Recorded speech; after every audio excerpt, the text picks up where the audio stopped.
Thank you, Coach. I appreciate it. I appreciate you having me on. Appreciate anybody that's willing to actually give me the time and listen to me. I've been very fortunate in my career to learn from some good guys, and I like to pass on what I can. I'm not special. What we do offensively is not special. We're certainly not building a system that we're going to be able to charge a bunch of money for people to learn. But I do think that we do some good things, and it's a culmination of all the experience of the guys that we have on staff, and also a process of part of our reflection, not only on our careers but on our individual seasons as we build. So I'm going to go ahead and share my huddle here, so that if you don't already follow me on Twitter, there's my handle. Feel free to message me and email me, or get my email through Twitter Messenger if you have questions, or just if you want to go back and forth. I know I had some good responses last time from guys, and I will share this with you.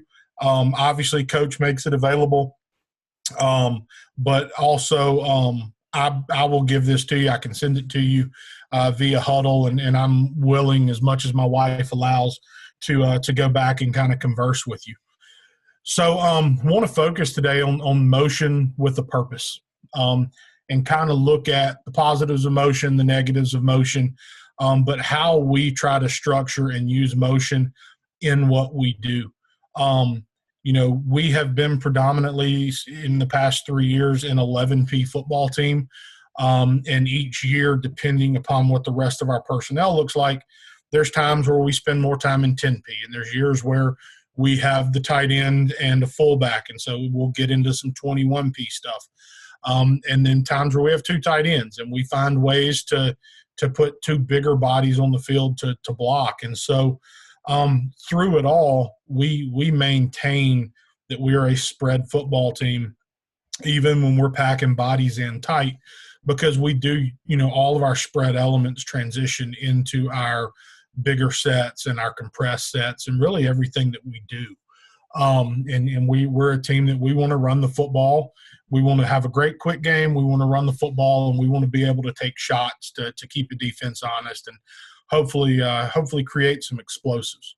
So like I talked about today, we're going to talk about motion with a purpose. Okay. So to me, and I like to talk philosophy, and I like to talk structure, probably more so than I ever like to talk scheme. And so when I selected my topic last week and then selected my topic this week, it's really more about the philosophy and structure of what we do than it is about the actual scheme. There's 100 guys out there that block power the exact same way that I would do it, and all 100 of them can probably teach it better than I can. So to me, I want to try to give you guys a way of thinking, so to speak. I know when I go talk to guys, that's always what I want to establish. So for me, offensively, whether we're talking motion or we're talking formations or run scheme or even the pass concepts that you choose, right? It's what is your why? And that's become such a big phrase, whether you go back and it's, E.T. the hip hop preacher on YouTube, or you've listened to Urban Meyer or PJ Fleck or one of these guys talk about it. I think establishing your why is important in everything that you're doing, not only in your profession, but in what you're trying to do in that profession. And that includes building your offense. In my opinion, nothing in your offense should be just because, right? I watch college football and NFL football just like anybody else. And I see things all the time, and I'll write it down, and I'm like, man, that's awesome. And, my thing on social media is I've actually got two accounts, kind of a professional account and a personal account.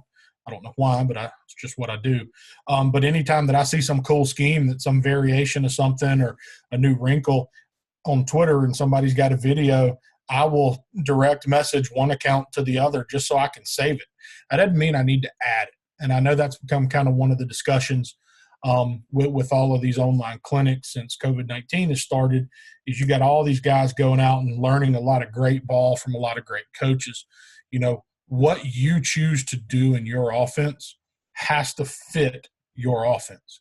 Don't do it just for the sake of doing it because it looked cool, because it worked with Patrick Mahomes, right? Or because Lincoln Riley can do it. That doesn't mean that you need to do it. everything in your offense needs a purpose. And so for us, we always try to determine, and I'm not going to tell you we always do a great job of it. And typically that falls on me as the coordinator when we don't. But make sure you carry what is essential for success and nothing more, right? You need to plan out for all your situations, for your third downs, for your drive openers, for your red zone. You have to make sure you carry things to address all those situations, but that doesn't mean that you have to carry a whole bunch of extra fluff. Everything needs that purpose. And when you're putting something in your playbook or in your game plan, if you can't define its purpose, then it probably isn't essential. And if it isn't essential, it isn't needed. I haven't been reading as much as I would like to think I've been reading, but one of the books that I've started that I'm trying to finish is a book called Essentialism, The Disciplined Pursuit of Less by Greg McCown. And there's a quote from that book. He says, "It is about making the wisest possible investment of your time and energy in order to operate at our highest point of contribution by doing only what is essential." And I think that can be applied in many facets of life. But I think that building an offense and structuring an offense, that's an extremely important element to keep in mind, is determining what is essential. On the flip side of that, or I guess really building on it, is right now we're sitting here in Georgia and throughout the country, and we don't know when we're going to be able to return, and we don't know what the season's going to look like when we do return. But if we keep our same season schedule and we're able to play it as planned, but we don't get our kids back until July, I've lost the spring ball that we get plus all of June. So it's even more important, I think, for us to be focused on what is essential in your offense as we move forward. So, what makes motion essential, right? There are arguments against motion. You'll hear guys talk about, motion, it slows down my tempo. I'm the Ricky Bobby of offensive football, right? I want to get in 90 plays a game. I want to go as fast as I can, and motion slows everything down. There's some truth to that, but I don't think motion brings you to a stop. I don't think it brings you to a halt. Up-tempo football teams at the college level, at the NFL level, they can still play fast and maintain motion. Again, it comes back to your ability as a coach to structure it in a way that allows you to utilize motion and still play fast. Okay, and we can talk a little bit about that later. And so, like I said, it comes down to how you structure it, how you communicate it, and how you signal it. Okay, so if you're going to be a tempo team and you know that there's a motion that is going to be a major part of your game plan week in and week out, and instead of having to communicate and signal the formation plus the motion plus the direction plus the play and then any tag, right, build motion into your one-word play calls. If you're a tempo team, you're probably using one-word play calls. So build it in. Right? For us, if we want to line up and split back and we want to get the tailback out of the backfield into motion, instead of saying split, tear, green 95 or whatever we might call it, why not just say rip 95 or just rip and let that be part of our one-word system that, again, allows me to communicate fast and gets my kids moving in a hurry and allows me to stay in tempo. So I think guys that talk about how it slows down their tempo, I think to some degree that if they structure it the right way, they can get around that. Okay. Other guys like to say that motions is expensive, that it takes more reps in practice. You have to give it time, but I don't feel like it's truly expensive. Okay, and I can talk about why I feel that way here in a few slides. The other thing that I hear coaches say, and I certainly sympathize with this one, is the pre-snap look can change with motion, and my kids have to think of the fly or think on the fly, and they're not always good at thinking. We're dealing with high school kids, and certainly a defense and a well-coached one can change a picture, and suddenly a kid's having to process, okay, who do I block now because the look just changed in front of me. Well, if your kids are having that same issue when they know exactly what their assignment is triggered by motion, think about the effect it's potentially having on the defensive kid, right? You change the picture offensively, and sometimes they move when they're not supposed to, and sometimes they know exactly how they're supposed to move. That doesn't mean they do it the right way. So in my opinion, If that's your worry, you give it time, man. If it's essential to you and you believe it's important, you give it time and how you teach it, how you practice it, and you're going to see much more reward, even if a kid does have an occasional bust. Because, again, you're going to make those kids on the other side of the ball react. And that's always what I want to do is try to put those guys in conflict and make them think and distract them as much as possible with what we do. We can do that with tempo. We can do it with motion. We can do it with shifts. We can do it in so many ways that doesn't have to cost us too much as an offense. Okay. So in our staff room, we believe that, motion has to have a purpose, like we talked about. So there are 4 things that we try to really identify when we talk about what's the purpose and is the motion essential. One is that we think that motion can make you multiple without being expensive. Okay. We think that motion is a tool for gaining numbers and leverage, and that's what this game is about. Blocking, tackling, numbers, leverage, period. Motion can trigger a defense into a specific look, and when you can identify that in your film study, you can attack that specific look. And then we also think that motion can help you hide and protect tendencies with eye candy. Okay, so let's kind of take a look at each of those 4 thought processes and look at how we do it. So when it comes to multiple, doesn't mean expensive. Okay, if you're a spread team, you probably have some type of 3x1 pre-snap or post-snap RPO in, where you're trying to out-leverage and get an athlete the ball in space to the flat. Whether you're throwing key 1 or key 2 or throwing bubble here to number 3, like I have diagrammed, it's probably a part of what you do. Okay. So we believe in our staff room that this look in a 3x1 set where we're working a zone to the boundary and locking the backside tackle with our quarterback having the opportunity to take numbers and leverage and throw the bubble, we don't think that there's much of a difference at all between this and then taking number 3 and putting him in the backfield and now just tweaking his route a little bit. The route's a little bit different for the quarterback, and you will get quarterbacks that are more comfortable throwing the swing or the bubble and less comfortable throwing the flat route, or vice versa. But in our opinion, if you can carry this, you can take that same kid, that same body, put him here, right, and still get the same play. And you can do that without adding motion by simply building in the formation. Well, why can't we build on that? Why can't we take the same skill of those 2 receivers on the perimeter that we're going to work every day with them understanding numbers and leverage and blocking assignment, take the same run concept with the offensive line and tailback, and whether you want to block into the boundary or use a gift route, why can't we carry it as a bubble route? Why can't we carry it with him out of the backfield as a flat route? And why can't we carry it with motion? So now we're getting into split back. We're going to push that H out, and we're working the exact same RPO. There's nothing that has to change about the read for my quarterback. There is nothing that has to change about the blocking assignment for anybody on the field. All we're doing now is taking the H, and we're giving him different tools to help us create leverage based on what we think the reaction of the defense is going to be. At the same time, if we can do it from split back, why can't we take the same kid, start him in 2x2, and now send him in that orbit or ghost motion? Okay, and if we're going to do that, and if we're going to bring him from that set position in the backfield, why can't we start in 2x2, motion him into the backfield, and then pardon me, guys, I'm sorry, I need to turn off the baby monitor.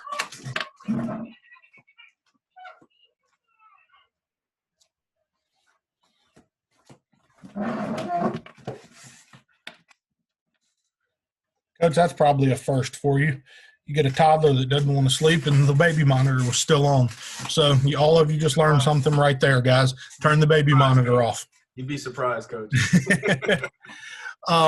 But, getting back, right, if you're going to take that guy and you're going to motion him and move him, why not, whether you motion him across full speed and let him try to hit it running, or you motion him into the backfield and get him set, why not take that same concept, the same idea of using leverage and numbers to get the ball to an athlete on the perimeter, and why not do it 5 different ways? Because now you can build an entire period of your run game, whether you're running pin and pull, you're running gut, you're running counter, you're running some variation of zone, it doesn't matter. Why not take an entire period on a Tuesday and work nothing but these 5 concepts that are really the same thing for your offense. So we found a way to be multiple, to paint a different picture for those 16 and 17-year-old kids on the other side of the line of scrimmage, and to make defensive coordinators give them more to work while all you're doing is building on the same scheme. I spent 5 years as a defensive coordinator, and the teams that frustrated me the most were teams that found ways to do the same thing over and over again, but make it look different every time. Because I knew they were working and repping the same skills day in and day out, but they were going to give my kids a different way to process it every time they ran it. And so I would have to take entire portions of my practice. Teams that wanted to do 100 different things, but there wasn't continuity between what they were doing, I didn't worry about them. I wasn't going to chase ghosts with those guys. I was going to focus on what I thought they wanted to do best and what I thought they did in crunch time. You know, teams that could structure things like this were teams that gave me the most fits. Okay, so why not use motion to make yourself multiple without being expensive? I'm not creating a lot. I'm taking one piece of the puzzle and I'm moving him around to create different looks and make the kids on the other side of the ball think. Okay, so an example of that is maybe some of the ways that we've used motion over the years to help us be multiple, and just throwing the swing to the tailback. You know, we're going to start out here in 2x2, and you'll see we're going to motion. This is actually our tight end. We're going to motion him across. And what we're going to do now is he's responsible for number 1, whether we run him off or we block him. And these 2 guys are responsible for sorting out the overhang. And if we can double him up to the safety, that's what we want to do. And we're creating numbers now. We think we can outrun this guy for a 5-yard gain. He's out of position, even if he comes to the middle of the field. And if this guy makes the play, then you're probably not going to win the game anyway. Right? So we feel like we can do a lot of simple things to window dress the same concept and the same scheme, whether we want to start in a 3x1 or we want to motion to a 3x1, and we can get the easy swing out onto the perimeter and give our guy a chance to go make a play and get us a few yards. Okay? We can now take the same thing, go to find my next clip here. Okay? Same deal now. Okay? We've actually just personneled it, and this was a drive opener and actually a game starter for us. This is my slot. This is the guy that on every film they'd seen us in prior to now was either lined up as number 3 in trips or lined up as the split back going in the tear motion out wide to go catch the swing. We're putting him in the backfield, and this is our tailback. And we're going to motion him across now, and we're going to let him get out and help to lead for that same guy. It's a very simple add-on for me. We're still using the same rules we've always used. We're just painting a different picture, and again, finding a way to get my guy that's hard to tackle in space and get him out on the field. Now I need him to hold on to the ball a little bit better, right? But it's very easy for me to take those same 2 schemes and just move my guy around or move my tight end around or whoever it may be and get them the football, okay? We can also do it, same deal here. We're going to do it from split back, okay? So same scheme we just worked using motion. This is 2 plays later, okay? Now we are going to push him out, and we're going to get him on the swing motion, and we're going to send our tailback right now for the overhang. And again, we're trying to get the ball to our guy in space, using motion, making it real simple. This was very easy for us to rep throughout the week because, again, we're working the same concept, we're working the same skills, but we're building it ways that we can now work it multiple times in a game without banging our head against the wall trying to do it one way, right? We all can look at a team in game planning and go, man, the way they're playing on the edge, where the invert is, where the safety is, what they're doing with the corner, we got to be able to attack out there. And if you only build in one way to attack, then you're hamstringing yourself because at some point, if they're well coached, they're going to adjust or a kid's going to make a play. So what can I do to take the same skills, address and attack the same issues, but give myself more than one way to do it that makes it harder for them to make that sideline adjustment? So those are some of the ways that we'll build in and take the same skill and the same concept and just window dress it a little bit differently. The other thing, like you can see here, exact same scheme. Now we're just in a nub 3-by-1. Take that kid, motion him back out again. And, I talked about this in the last one. I'm going to show you the good and the bad because a lot of times I feel like the best teaching tape is in the bad. So we'll spend more time showing our kids this one because we don't do a good job of controlling leverage and angles, and it ends up being a negative play for us. But, you can see, again, we've built numbers. We've created what we want. We just don't execute. So it's very easy, like I said, to take one concept and make it very multiple without having to spend a whole lot of time. The other thing I think motion can allow you to do that, again, keeps it from being expensive, it allows you to build a series. You think about some of the offenses that have traditionally relied heavily on motion in the past, whether it's a wing T offense or maybe it's a double wing offense or a triple option offense, a flex bone type offense. They use motion to create certain looks, certain triggers, and they build series off of it so that there's always a reaction. We try to use motion the same way, and again, we feel like we can do it and stay in our tempo. So taking the same concept that we took earlier where we, got the tailback out on the invert and tried to lead and throw that T-swing out there, we'll also do it and build off of our zone run game, just like we would have done earlier. If we've put the H here at number 3, we can now work the exact same thing. And everything we build off this series with him starting in the backfield and motioning out, we can get the exact same effect, either putting him in 3-by-1 or starting him in 2-by-2.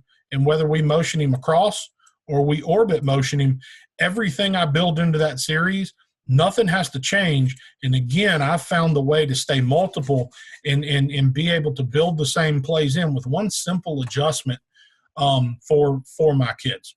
Okay. So, we love pushing backs out of the backfield to help us gain a leverage. So we'll build a series here where, it's a pre-snap RPO. The guy comes down, but the quarterback thinks we've got numbers and leverage, so he gives it out there. And here we go. We, again, get your dude in space and let him go be a playmaker. So now we've had success with that now. So keeping the same mentality of keeping it in a series and keeping it with our RPO, this is, same game. Now we get bodies reacting to the swing. They're building numbers out there now. Well, that helps us create cutback lanes that now give us a chance to get explosives in the run game. We'll go through the same kind of process each week. And with our game plan with this team, because we knew what they wanted to do, we decided that we were going to cross block the receivers that week. And that was our base rule, is we're going to cross it. But we're going to keep the exact same play call series in, and we're going to work all the same things that we had worked in that previous game. And then, the adjustments off of it when we talk about building a series is now we're going to build play actions off of it, whether we're cross-blocking the receivers or we're man-on with the receivers. So you can see here, same game a little bit later, we're going to show the same cross-block action, but it's true play action, not an RPO, and the quarterback's a little late on the ball, but we're able to build in a big gain. So we believe that using motion, one, can make a singular scheme very multiple without being expensive, but we also think that using motion can really help you create very simple series that keep you from being very expensive. Some of the other things, when we talk about motion, we talk about it being a tool for us to gain numbers and leverage. And when I was coaching defense, we were a 4-man front, and we preferred to be a 2-high safety team. And I will tell you right now, if you face a 4-man front that wants to play 2-high safety and you do any variation of 20P or you play with the sniffer, you need to put in every week bringing the slot receiver or an outside receiver across the formation in motion, because you're going to force that 4-man front to make a decision every time. They can bump the backers, where now you're taking a kid that they game plan and practice all week of being outside the box, and they're either leaving him out there, which is lightening your box numbers, or they're putting him in a position now where he probably doesn't work as much. The other thing that the defense can do is leave their backers put and roll a safety down and get into a 1-high structure where now a coverage that they're probably not as comfortable playing. It's affected their run fits, okay?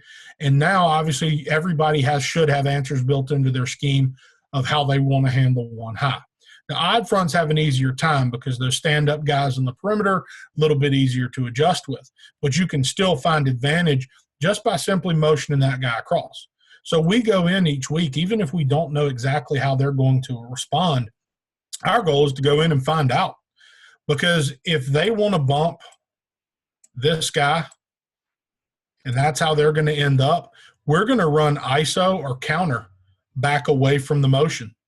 Because now you've still got the spill player and the secondary support player, but now you're asking this kid to either spill or box that counter action that's going to look a lot different to him than what he normally works when he's out here and he's apexed between the fast kid and the fat kid, right? So we can attack him now in the run game. The other thing that you're doing is you're taking this kid who's normally a box player, and in the four-man front, probably the kid they want to funnel as much to as possible, and you're asking him now to be that invert and play in space. So now when you hit him with some type of a three-man snag or a traditional stick game concept, you're getting a kid that's not as comfortable playing in space, potentially putting him as the conflict defender. Again, if teams want to roll down here, okay, if this kid is traditionally a spill player for them and their answer is to roll three, well, now who's he spilling it to when you come back and run power back his way? You know, if he's going to spill, he's going to spill, and their goal is to get him over the top. Now, if you get outside, you're asking this middle of the field defender to come all the way back and run that alley, which can create serious issues. You know, and the other thing, obviously, if he's going to spin down now, you know, test their rules if you start hitting them with switch routes. Who's going to carry that flat route? That's not a position this guy may not work a ton of that.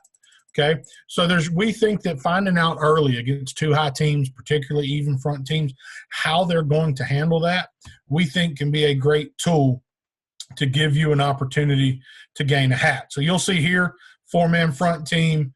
We're going to start out, and we're down in the red zone, so we knew it's likely we're getting some true match right here. But we're going to motion across right here, and we're going to put that Y. We're going to put him right there next to the tackle. And we've got a fullback in the backfield behind him. And this is actually built in as an RPO. But we carried into this game plan to see what their adjustment is, because we could run our outside zone that direction. We'll run power read toss that direction. And we now, because their answer was bump the back or stay too high, we can get two hats on that guy and work up to the safety. And if that end doesn't mesh charge and give us issues, we now have a real opportunity to gain numbers on the edge right there. And you'll see right here what we're actually going to do is work a same-side split zone concept with a fullback, and we're going to pop release to the outside, almost like a will release with our tight end right here, and we end up handing it off for an effective play. But now, again, we're putting that will linebacker as we motion, their will linebacker leaves being stacked behind his three technique, is asked to come out and play on the edge right now, and we're putting this guy that's usually a fast-fitting player, we're putting him in a little bit of conflict right there. And if the safety triggers the run any faster, we're able to throw the pop on the outside to the tight end. But right there, he's just patient enough that what probably should have been a 2 or 3 yard gain, we're able to turn into a 7-yard gain. And so, you know, using that simple motion, once we determined what they were going to do with that linebacker, it created now we knew what our call sheet was going to look like, right? We also knew that now if we wanted to run counter, we're attacking a guy that typically is a little bit more removed and may give us a little bit better opportunity to attack that player. Okay. Moving forward. Okay. The other thing, a tool for gaining numbers, right? We love this against teams that want to play stubby or mini or whatever you want to call it, where they're going to ice number one out here and they're going to meg him, and then they're going to reduce the field and either play quarters or some type of a cloud coverage on the rest of your formation. This is one of my favorite motions to use to attack teams that want to play that coverage, okay? But we also like this motion against any team, whether you're an odd front, an even front, we like to carry this, okay? If you take this one of these receivers now and motion back into 2-by-2 when they're in stubby, what's their answer? Do they check back into quarters and move him back inside? Or do they leave him outside? Do they stay in the coverage and say they're sound? Okay? Because we like what they're going to give us regardless, as long as we understand in our preparation, this is their most likely response. So this is now going to be the action that we take off of it. So we like to take that Y, and we like to bring him over now, and whether we're going to bring him out wide or we're going to put him in that hip position right outside the tackle, because, again, we're adding a gap to the run game now, and if they want to leave this guy outside and stay in that same stubby type of coverage, okay, we feel like there's inside RPOs that we potentially have a chance to get, but we also feel like we get numbers now running into the boundary if we can control the force player, which is now their corner.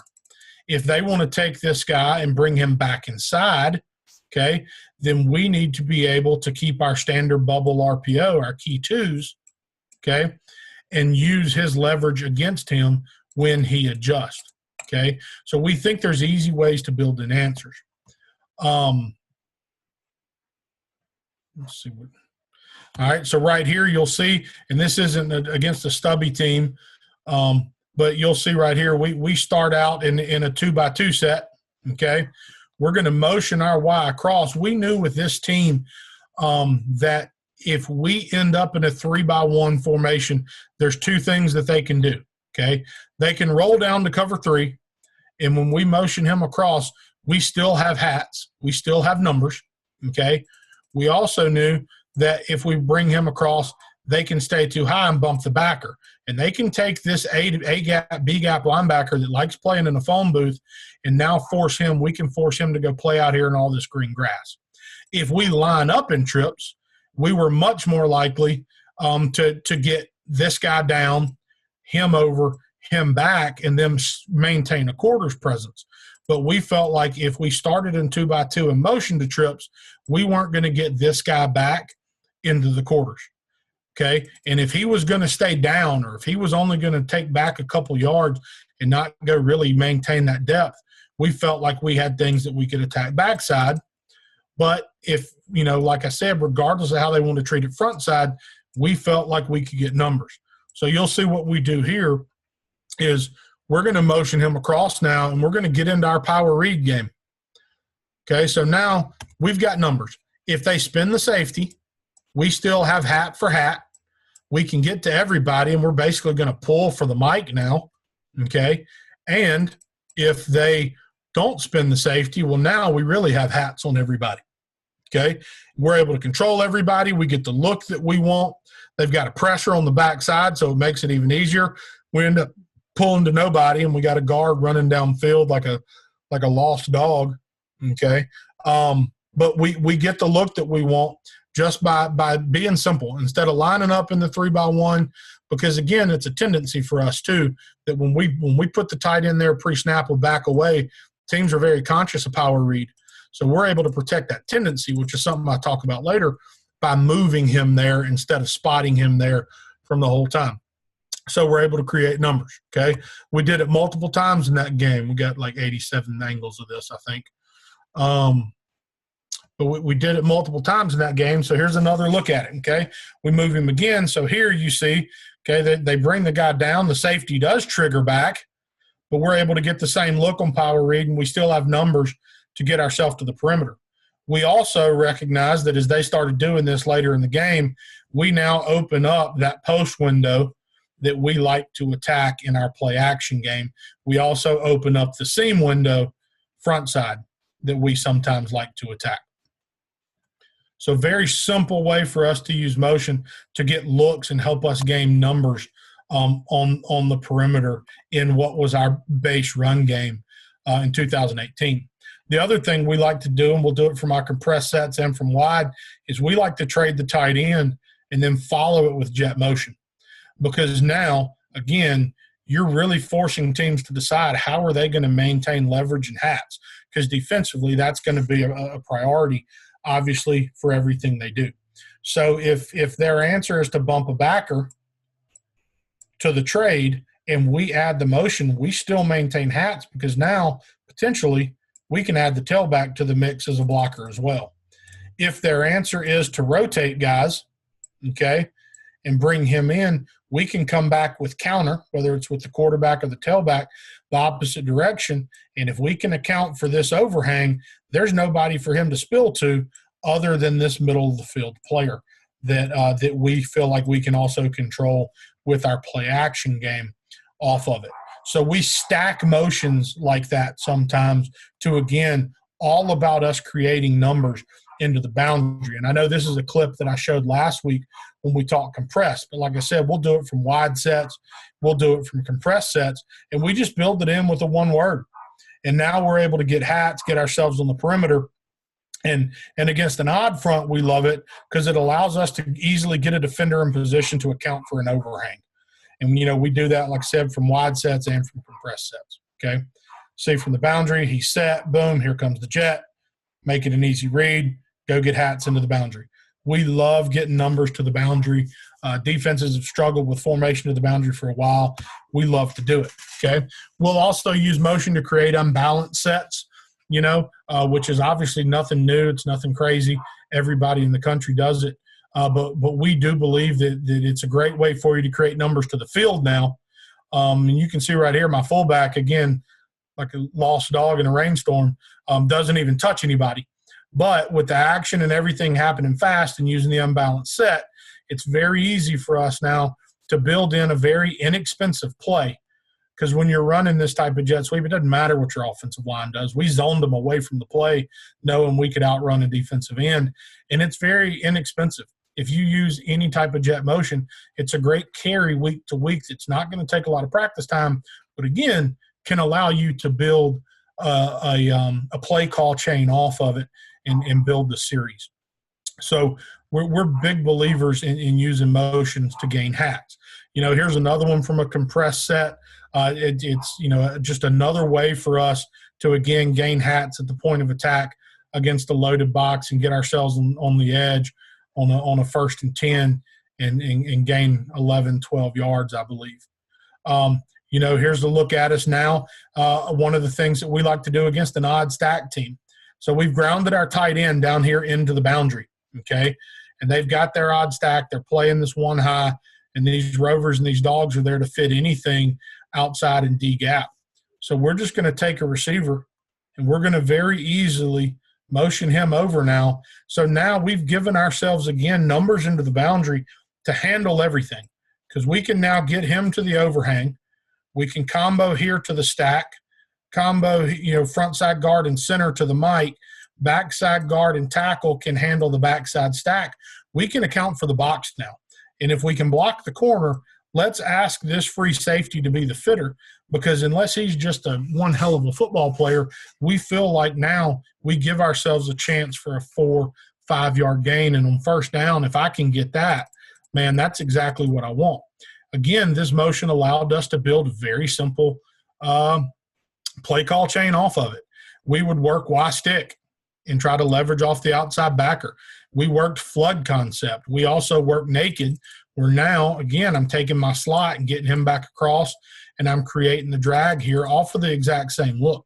So very inexpensive for me to work, didn't take a lot of time, but we felt like if we lined up a traditional tray set, whether it was to the boundary or field, and we put the slot out here, his angle for getting the overhang wasn't going to be in a good position. But by starting him back on the other side of the formation, bringing him into a tighter alignment, we've created the angle now for him to control the overhang and not let the overhang control us. And that's a big part of what we want to try to do. Okay, so you can see right there, very simple for us. Let me see if I've got an end zone shot of this. Very starts late, but very simple for us because here's our slot on the overhang. Here we are working this stack. Here we are working this stack. We're working this stack. The only free hitter, and I know a lot of teams don't like running the football against a stacked defense, but this is one way that we found we can control every bit of the stack and not ask kids to do something that we don't ask them to do every day. We're just changing the guy's alignment by using a very simple motion and then working our mid-zone concept off of it. Okay, this is a game. This team jumps back and forth between a four-man front and an odd front right here. So we get into our split back, okay, and they typically like to be too high unless they're going to pressure off the edge. But we knew, regardless of which front they were in, if they had the overhang in the odd front, we knew that it was going to be hard for us to run our mid or outside zone this way and put a back on him. We didn't like the angle. Okay, same thing. We felt like if they're in the even front, we could get to an overhang defender because they're typically in the even front. The guy's not at the line of scrimmage. So what we want to do here is we want to set the front. We're going to motion that same tight end across now, and if it's an odd front, he's going to work the overhang, and if it's an even front, he's going to work the combo with the tackle to first backer in the box. Now we can go crack a safety, give him a great angle on the corner, and work our same outside zone concept by just real simple, not expensive, but finding a way for us to get numbers and leverage on the defense. We don't execute it extremely well. We don't block it extremely well, but it is a game of numbers. It is a game of leverage. And we go back. We are able to create leverage very easily with a very simple motion. Again, going back to being expensive or being inexpensive, this is also a formation for us. We can naturally line up with him here and not motion, keep the same two backs in the backfield. And everything we do with the motion, we can do with him set. So, again, it goes being very multiple for us, giving the defense something else to look at, but doesn't require us a lot of time in practice. Okay. Another one here, another way that we like to gain leverage is we love pushing our tailback out of the backfield on motion.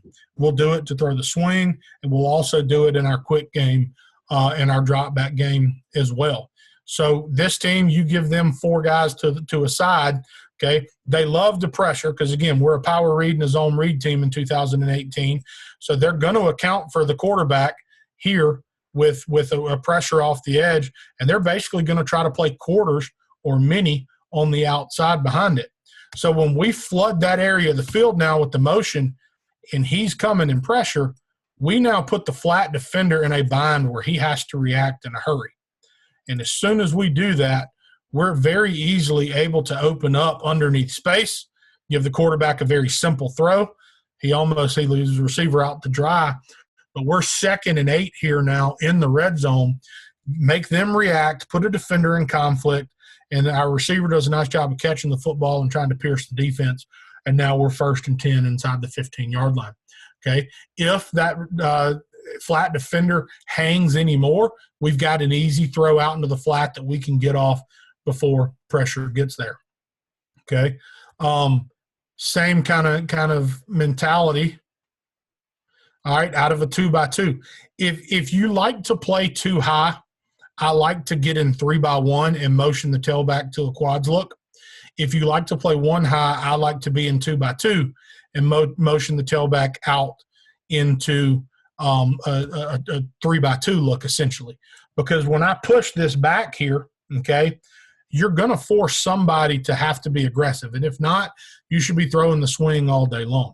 And if your quarterback's a dude and you like to run him, it's very easy to pair that with quarterback power or quarterback counter, okay, or quarterback buck and RPO that. But, okay, in the passing game, I can push him out now, all right, and now make it very easy for us to isolate the overhang defender in any type of a one-high structure, all right. If their answer is to run with him out of the box, well, we feel like we can outrun that guy. We also feel like that's where our quarterback run game has to be a part of what we do, okay? In a two-high structure, it's a little bit easier for them in a 2-by-2 formation to maintain some semblance of numbers. But in a 3-by-1 where you push the tailback out against the two-high team, you create the same issues, right? If their answer is to take this safety out of the middle of the field, or if they're a two-high team that now wants to spin when we do this, now you have to have an answer on the backside, whether you're working a seam fin or verticals or some type of a smash or anything, to be able to attack that seam that they're potentially going to leave with that safety. Okay, so right here you can see very easily they like playing man free. They like playing cover three, and you can see here we're changing the picture. Very simple, taking our base stick concept that we run with the tailback from set position and from motion, and now suddenly you see the safety suddenly trying to check in the zone, not knowing what's going on, makes a very easy read for us. And again, the receiver does a great job of getting his shoulders square and puncturing the defense. Okay, so it's a very simple way for us to kind of catch some guys off out of position. I see somebody ask, Coach, do you have a sheet with all the motions that you like to use? Coach, I will send this to you. This has not all of our motions, but it does have several. So you're welcome if you'll hit me up on Twitter, and I'll show that again at the end. But if you'll hit me up on Twitter, I'll send you this so you can see, because a lot of these are our base motions. But it really depends on how you structure your defense and what formations we're going to carry that week, because we do have some different ones that we'll kind of build in as well. Okay. So going back, computer's being slow for some reason. Here we go. Okay, so here it goes. This is against a two-high team. They will pressure off both edges. So we catch them here on this is a drive starter after a turnover. I think they're expecting us to go big, so they're going to go straight up match here, and they're going to come off the edge.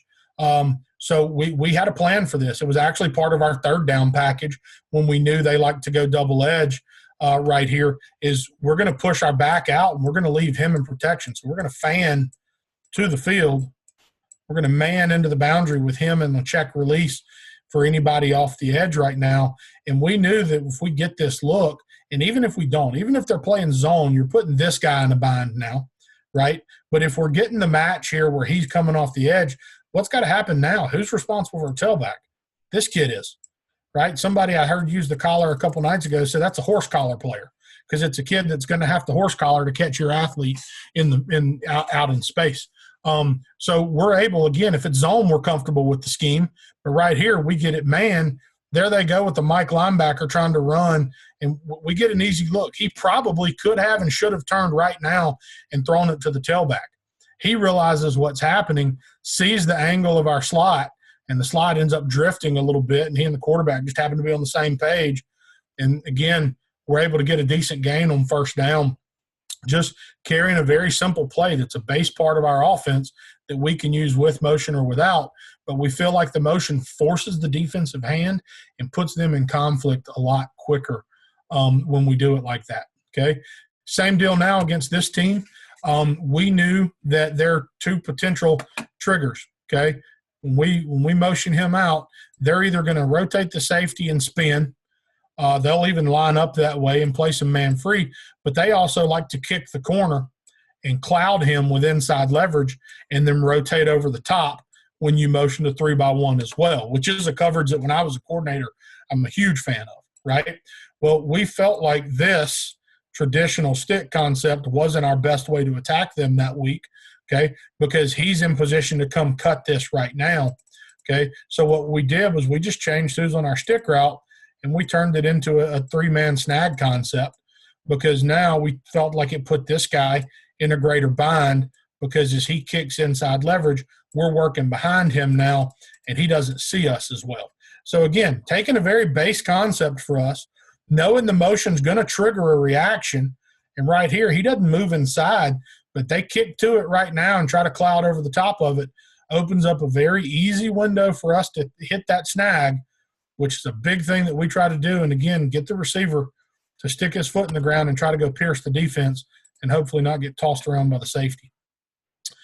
Coach asked for the motions that are not in your one-word packages. Do you speak directly to the player with a tag, or does every player have a specific word signal he pushes for? So we use specific words for specific players. When our H is in motion, we use words that start with the letter H. With our tailback, he's kind of the only one that his language is a little bit different. But for everybody else, if it's our Z receiver, for instance, Zach tells him across, Zip tells him it's intense. So I'm hauling the I in zip, tells him it's intense. I'm hauling butt like it's jet sweep. If it's Zach, he knows he's just going across. He's at a normal tempo. Same thing if it's our Y, we want him across the formation. We'll tag it with yak. And if we want him to move in to the backfield but not go all the way across, we will just tag Y in. They're very easy signals for us to build in when we're not going to one-word them. The other thing I'll say is this. Sometimes you're going to get a kid that's just flat out smart, right? So if your sniffer knows you're running power to the right, he's got to be lined up on the right. There have been years where I've had a kid that was smart enough that we literally would just call move power right, and he had permission to start any freaking where on the field he wanted to start. And when we signaled motion, he was going to go put himself in position to block that play. So if you've got a kid that's smart like that, that's a very easy way, because they're scouting a formation and a motion that you may not even have in your freaking game plan or system, right? But we just tell that guy, anywhere you would line up in a normal formation for us, start there and move. As long as he knows where he has to end up, that's another very easy way to build that in. The more multiple you want to be, the more you want to ask him to do. I do think giving them specific buzzwords or building them in as one words is probably the best way to handle that. Okay. Moving on. Okay. Same deal, and we've kind of addressed some of this, but use motion to trigger a look, right? When you can study a defense and you can determine what the look is going to be by film study, then you now know how to get them somewhere specific and then how to attack it, right? So if we're going to take our H and we're going to move him across, whether it's slow, fast, doesn't matter, is their answer going to be to bump the backer? Are they going to rotate the safety? Are they going to cloud the corner? Are they going to spin to a one high? Is the Viper on the backside going to auto blitz now? Is he going to back off and protect this single side receiver slant? There has to be some common ground in what they do defensively. If there's not, they're probably not a very good defense, at least at the high school level. So, for us, we know that if their answer is to spin one high, it is less likely, in our opinion, that this Viper is coming off the edge, because now they need somebody to help them protect that slant window if they don't press your single receiver. So, if I see rotation, okay, what are they doing on the backside? If the corner is playing with depth now and he's tight, great, let's motion and work backside slant. If he's loose, okay, we can't work slant, can we still work post?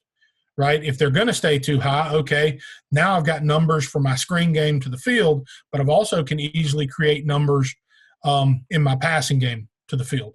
So those are some of the things that we try to determine in our film study when we see other teams that motion. So right here, and this was, from a game I showed you earlier, we started in 2x2, went to trips. Here we are now starting in trips, and we're motioning to 2x2. One of the things that we felt with this team is when they start in too high, they stay in too high when you do this, okay? But when they start in one high, they stay in one high. Well, if I can line up in the 2x2 formation and run 4 verticals, I'm going to do it against a one high team, right? But if they're going to be in too high, then there's other things that I might like a little bit better. So here we are. It's a second and long. We're starting in 3x1. They're in a one high formation. It's exactly what I wanted.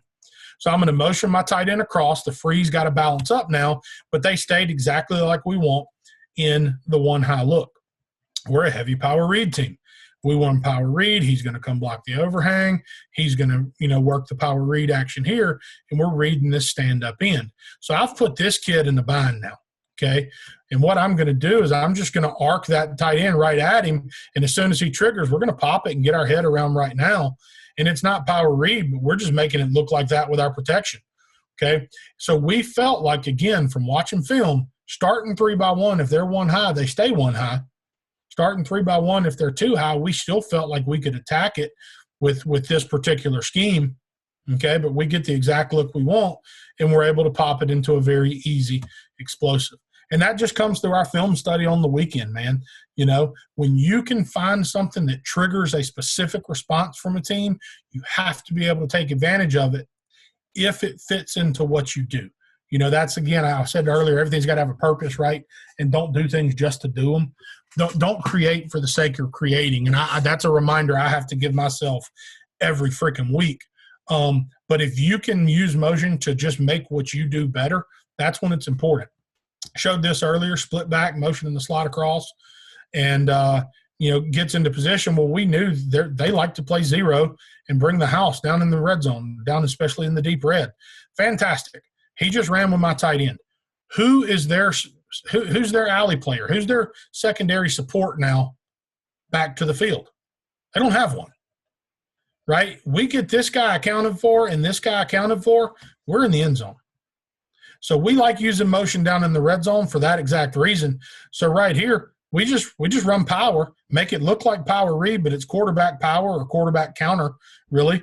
We get every hat accounted for because even if they spill it, there's nobody to spill it to. But right now, that kid probably is being taught in cover zero. He's got to be the force player. Fantastic. Let's put you in a conflict. Gives us an easy way to get into the zone. That question down there? No, sir. Let me look for it. Do you ever shift from one formation to the other before the play? Yeah. So, as a matter of fact, kind of good timing. So, this may not be exactly what you're talking about, but we'll do some of this.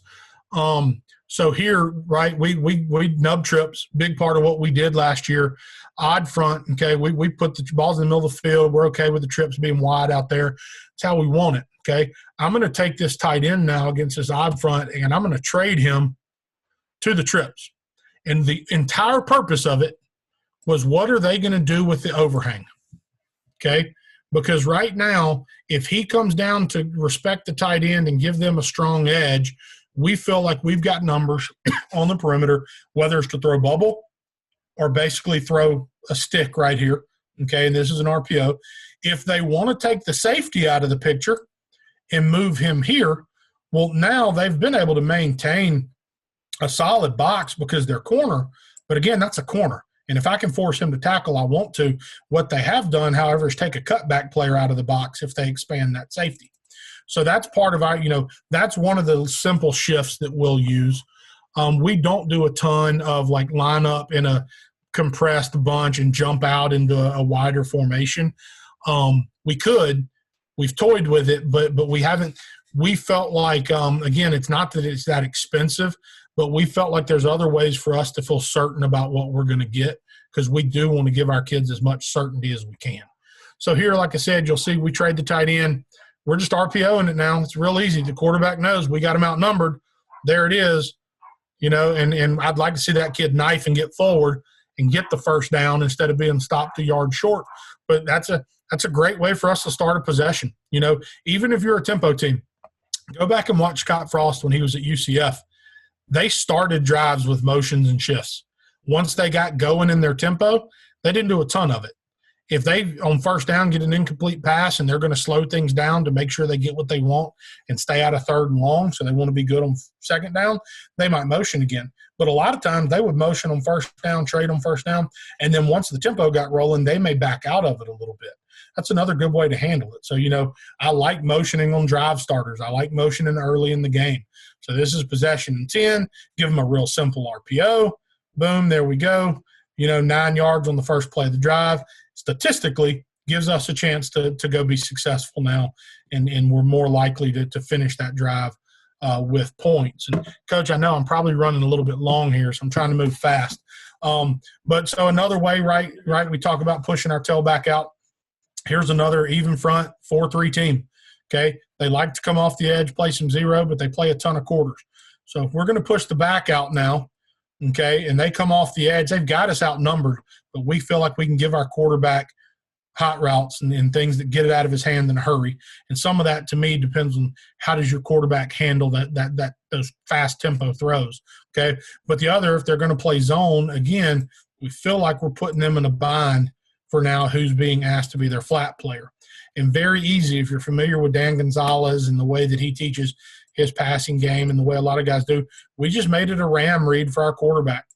And we told him that if they're in zone and the mic pushes to what's become the 3 receiver side, we built in slants on the backside to attack that grass.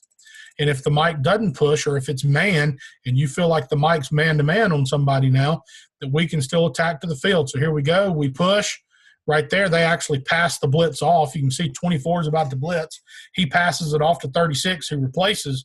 So we end up getting the front side stick concept, but we've also got our backside slant. Again, day one installs for us that we just window dressed because we felt like using the motion is going to trigger a very specific response.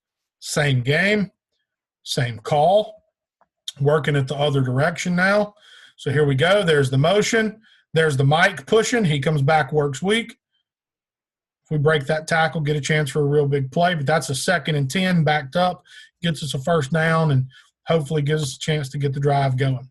Okay, very easy reads, very easy things that we can do that fit our base offense, and give us a chance to just window dress and make the kids work a little bit. We like doing things, in 3-by-1, and so the nub tight end here. So what we're doing here is we're going to take our slot, and we're going to, I don't know why it's acting weird on me here, but we're going to take our number 3 and we're going to motion him into the backfield. Okay.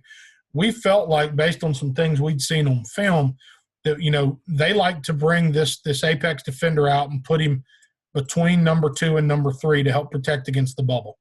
Well, our question was, when we move him inside, does this dude stay out here? Because if he does, we've got angles now in the box and numbers in the box. And if he tightens with the depth of the safety, we've now got bubble on the outside. So it's a very simple thing for me to look at on the sidelines and on our sideline film and determine what's my way to attack. But again, it all builds into what we do. So here you can see the overhang. He stays wide. He comes tight and he ends up pressuring, but he's coming from really wide. So we're not worried about him in our count. So we just ask that slot now, try to go find the most dangerous, body him up as best you can, okay? We do that knowing now, as soon as we get that on film and we see how that overhang reacts and how the safety reacts, I know what my answer is. So I run it 1 or 2 more times, come back later in the game, I get the same look, okay? I feel confident I'm getting the look now. So now I know exactly what I want my response to be. We get set, here comes our motion, okay? Again, he's coming from width. Here he comes. This safety stays out over 2, which is what I want. And this safety balances up a little bit to the tight end because he's seen us run this now. So now, building in those series, just like you would in a wing T offense, right? There's a really simple RPO that he's a step away from running away from a dude, okay? Very easy for me to build 4 plays into a package off of one motion where what do I do if the safety stays put? What do I do if the safety tightens down? Really inexpensive for me to rep, make it real simple for my quarterback. Does not take a lot of time throughout the week for us to work those things, okay? And I'm kind of moving into my last little part right here, and I'll move quickly, okay? If you play with the sniffer, you have indicators, period. You give tendencies to the defense if you play with the sniffer. For us, we like to put our guy on the outside hip of the tackle where I have this 2 drawn up. And we're a heavy mid-zone team, zone split, right? But when I want to run power, or if I want to bring him back across for counter or ISO, and I feel like he needs to be tighter to accomplish that, I want to put him in B-gap. Well, any good coach is going to be able to identify that on film, whether it's on the sidelines or in a game, and they're gonna be able to build out what your tendencies are, right? So one of the ways for you to protect that and protect the alignment of that sniffer, start him out in space and motion him in. Because now the coordinator, whether he stops in that 2 position outside of the tackle or stops in B-gap, things are going to happen too fast for him to change his call.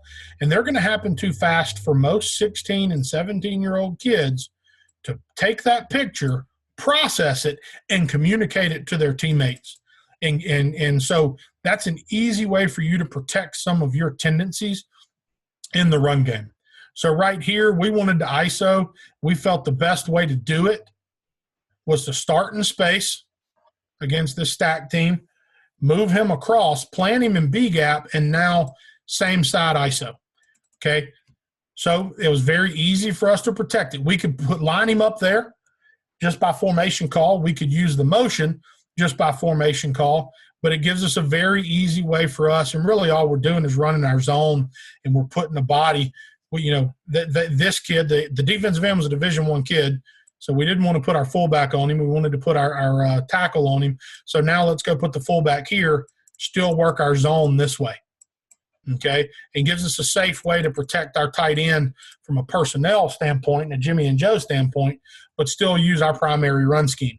Okay, and so that's what we do right there, and we get a nice little cutback. Same deal.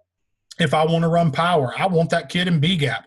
He's not a great player that is going to be able to sit outside this tackle's hip and be great at digging out a kid that wants to spill. So I can take that same player, motion him in now, get him set, now make it happen in a hurry, but I've created the angles he needs to be in better position for a kick out right there.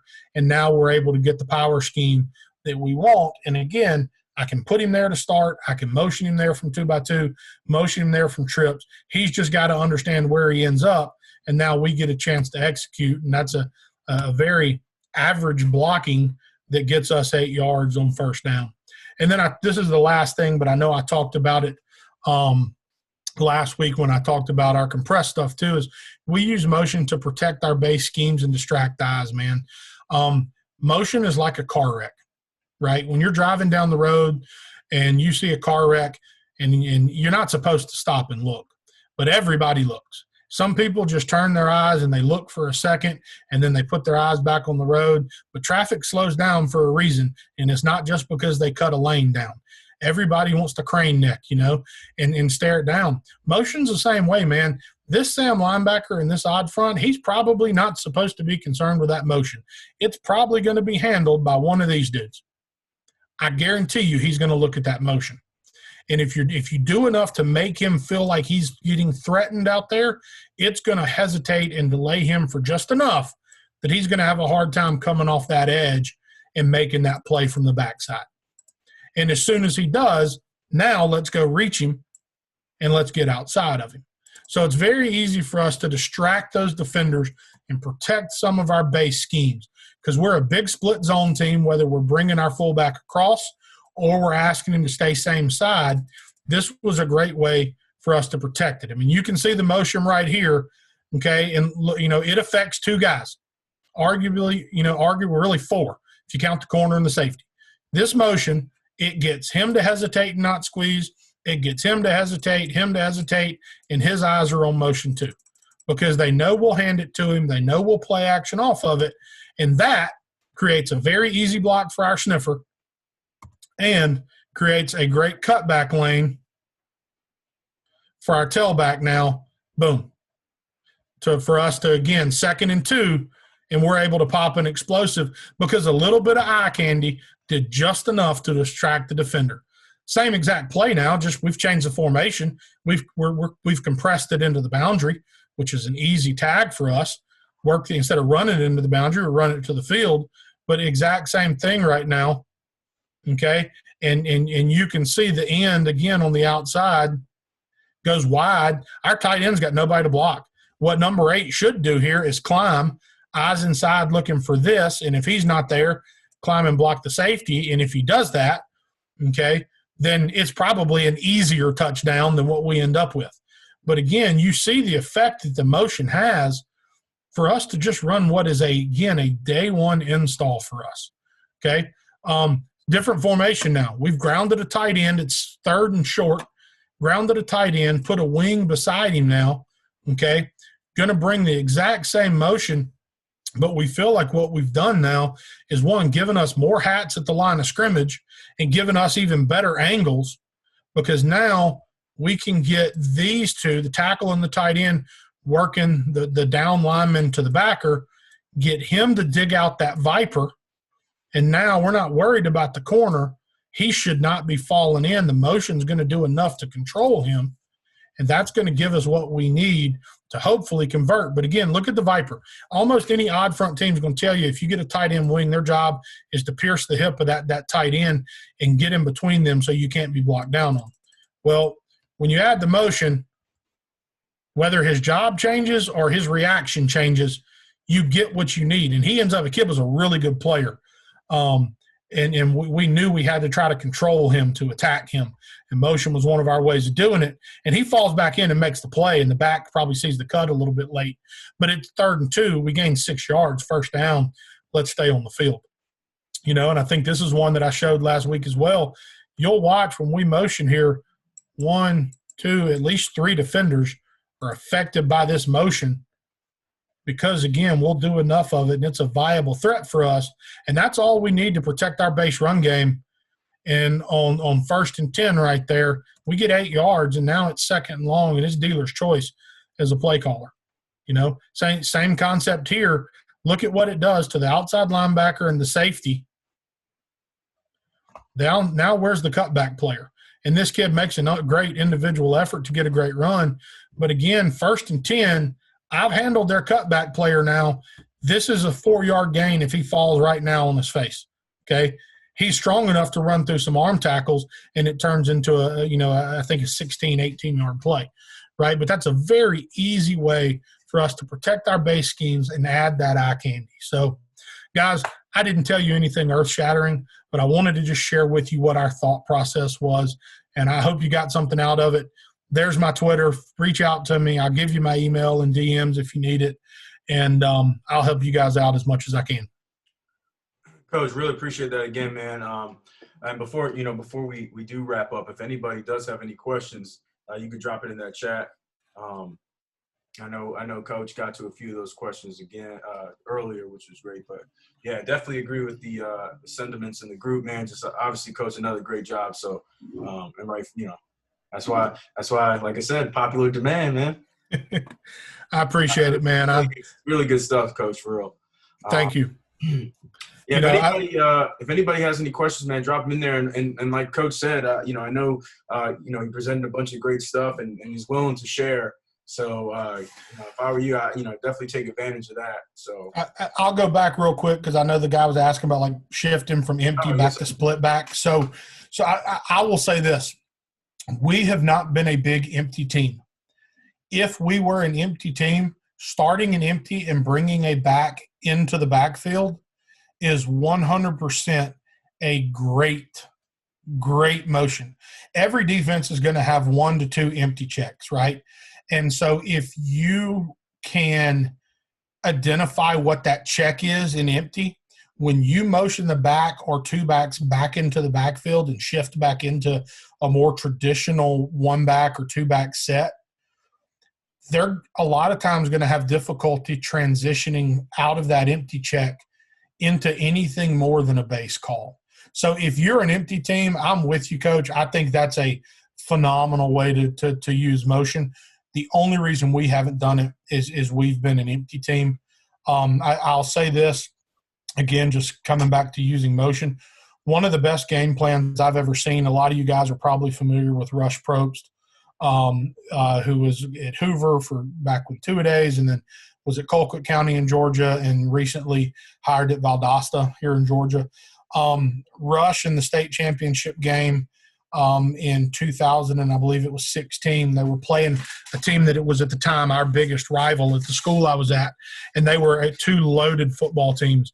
And defensively, they were extremely versatile. Roswell High School was, where if you gave them a 2-back set, they were going to line up in a 4-man front. They had the dudes to play match.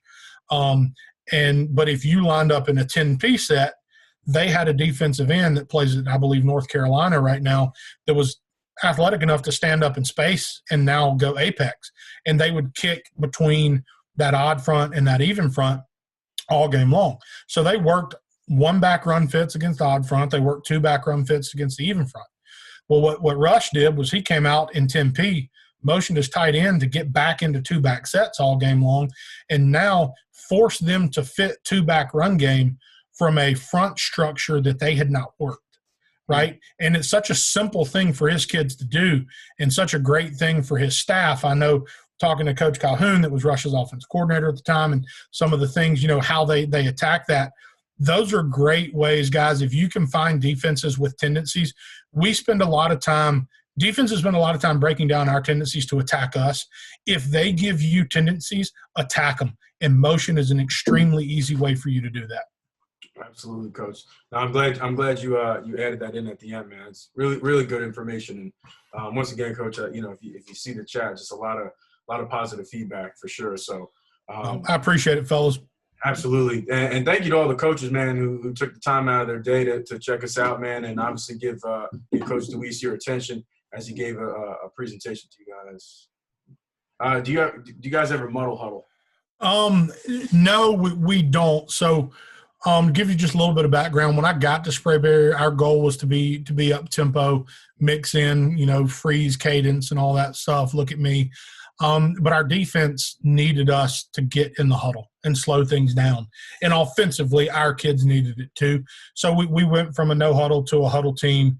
We stayed in the huddle predominantly through 18 with the ability to 2-minute. And then, transitioned in 19 to a little bit more up tempo. So when we huddle, it's not really a muddle huddle, but our huddle is a little bit of a sugar huddle. We're going to set it 3 yards from the ball. That's it. And we will set our linemen 3 yards with our tailback and our tight end. We'll let our receivers go line up sometimes and then break with those linemen and running backs and tight ends and then go get set and try to run the play. So we do carry that. I know there are guys that like to signal to their offensive line, and then there's guys that don't.